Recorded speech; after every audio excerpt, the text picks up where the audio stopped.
Hello students. इस class में हम डिस्कस करने वाले हैं स्टेलमेट को।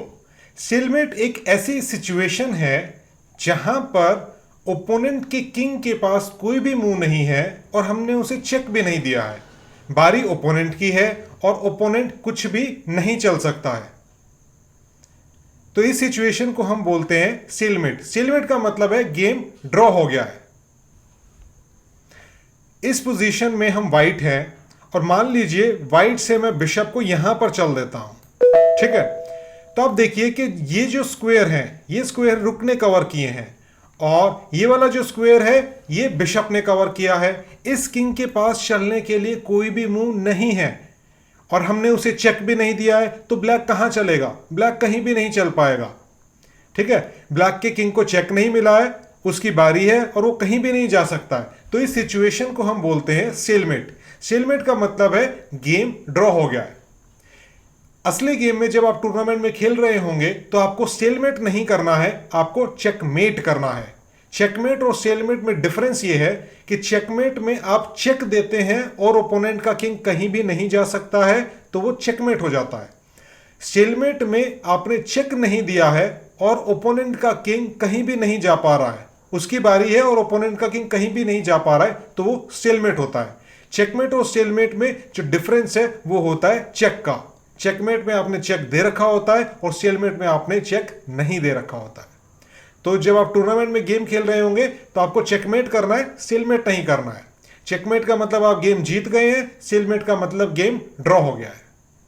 ओके, नेक्स्ट पोजीशन में चलते हैं। ये इस पोजीशन में आपको स्टेलमेट करना है ताकि आपकी प्रैक्टिस हो जाए, आपको समझ में आ जाए कि स्टेलमेट होता क्या है। बट जब आप गेम खेल रहे होंगे तो इस बात का ध्यान रखना कि स्टेलमेट नहीं करना है, चेकमेट करना है। इस पोजीशन में देखिए नाइट ने इन दोनों स्क्वायर्स को कंट्रोल किया है। अगर हम इन दोनों स्क्वायर को भी कंट्रोल कर लें तो ओपोनेंट का किंग कहीं पर भी नहीं जा पाएगा। तो हम नाइट को मूव कर देते हैं यहां पर। अब देखिए दोनों नाइट्स ने मिलकर किंग के सारे स्क्वायर्स कवर कर लिए हैं और पॉन भी मूव नहीं कर सकता है, उसकी बारी है और चेक भी नहीं मिला है, तो ये हो गया है स्टेलमेट। ओपोनेंट के किंग को चेक नहीं मिला है और वो कहीं पर भी मूव नहीं कर सकता है और उसकी बारी है, हमने कर दिया है स्टेलमेट। इस पोजीशन में हम क्या करेंगे? आपको इस बात का ध्यान रखना है कि ओपोनेंट के पास कोई भी लीगल मूव नहीं होनी चाहिए, कोई भी लीगल मूव नहीं होनी चाहिए। किंग भी कहीं मूव ना कर पाए और उसका कोई पॉन भी मूव ना कर पाए, तो फिर स्टेलमेट होगा। अगर किंग मूव नहीं कर सकता है और पॉन्स वगैरह मूव कर सकते हैं तो फिर स्टेलमेट नहीं होगा। कोई भी पीस मूव ना कर पाए, हमें ऐसी सिचुएशन चाहिए। तो इस केस में देखिए रुक ने ये दोनों स्क्वायर कंट्रोल किए हैं, बिशप ने इस स्क्वायर को कंट्रोल किया है। अगर हम इन दोनों स्क्वायर्स को भी कंट्रोल कर लें तो किंग कहीं नहीं जा पाएगा। और साथ ही साथ हमें इस बात का ध्यान रखना होगा कि हमें इस पॉन को भी ब्लॉक करना होगा, तभी स्टेलमेट हो पाएगा। तो हम क्या करते हैं, हम अपने इस नाइट को यहां पर मूव कर देते हैं। अब ये स्क्वायर कवर्ड है, ये सारे स्क्वायर कवर्ड है, तो किंग कहीं भी नहीं जा सकता है और साथ ही साथ कोई भी पॉन मूव नहीं कर सकता है। देखिए कोई भी पॉन मूव नहीं कर सकता है, तो मतलब ये हो गया है स्टेलमेट। इस पोजीशन में बिशप, नाइट और किंग एक लाइन में है। देखिए नाइट मूव नहीं कर सकता है क्योंकि पीछे किंग अटैक में आ जाएगा, तो अपने ही पीस को चेक में डालना इल्लीगल है, अपने ही किंग को अटैक में डालना इल्लीगल है। तो ब्लैक यहां पे इस नाइट को मूव नहीं कर सकता है।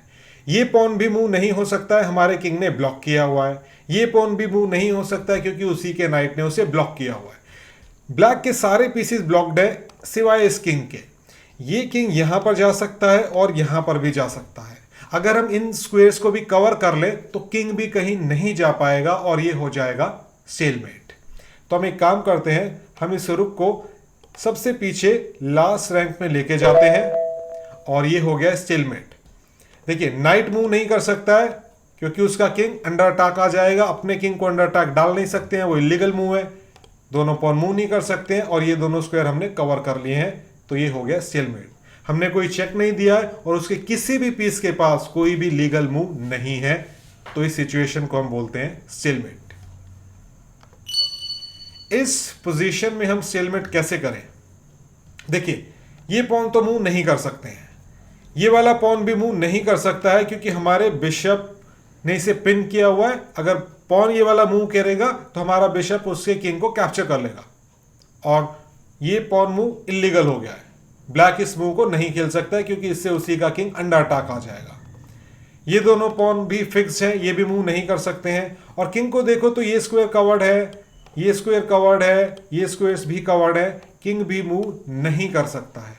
यहां पर ब्लैक का एक ही पीस है जो कि मूव कर सकता है, वो है रुक। अगर हम इस पीस को भी हटा दें तो फिर ये हो जाएगा स्टेलमेट। हम खेल देते हैं बिशप क्रॉस रुक। अब देखिए किंग कहीं पर भी नहीं जा सकता है, ये सारे स्क्वायर किंग के कवर्ड हैं और ये पॉन भी आगे मूव नहीं कर सकता है क्योंकि पॉन आगे पुश करना इलीगल है और बाकी किसी भी पॉन के पास कोई भी मूव नहीं है। तो मतलब हमने कोई चेक नहीं दिया है और ओपोनेंट के पास कोई भी लीगल मूव नहीं है चलने के लिए। तो इस सिचुएशन को हम बोलते हैं स्टेलमेट। उम्मीद है स्टेलमेट का कंसेप्ट आपको क्लियर कट समझ में आ गया होगा कि क्या होता है। और ध्यान रखना है टूर्नामेंट में चेकमेट करना है। गेम जब हम खेल रहे हैं तो चेकमेट करना है, स्टेलमेट नहीं करना है। चेकमेट का मतलब हम गेम जीत गए हैं, स्टेलमेट का मतलब गेम ड्रॉ हो गया है। इस वीडियो के लिए इतना ही, मिलते हैं अगले वीडियो में।